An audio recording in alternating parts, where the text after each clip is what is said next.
Қарыздан проблемаңыз бар ма? Оның шешімі.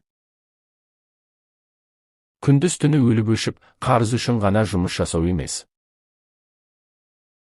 Жылап-еңіреп қарызың үшін қоғамды, мемлекетті, айналаңды кінәлау емес.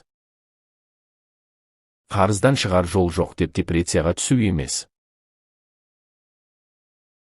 Бір жола өмірден түңілу емес.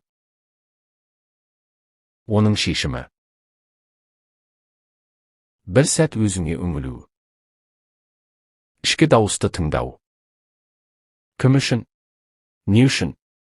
Қандай себеппен? Қарызға кіруге себеп болдың. Себептерге анализ жасау.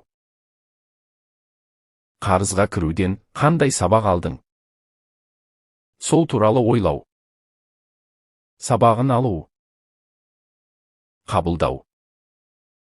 Мойынсыну. Қарыз сен үшін сынақ, проблема.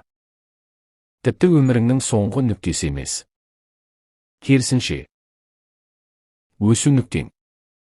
Өміріңді бұрынғыдан да жақсартуға берілген мүмкіндік деп қабылда.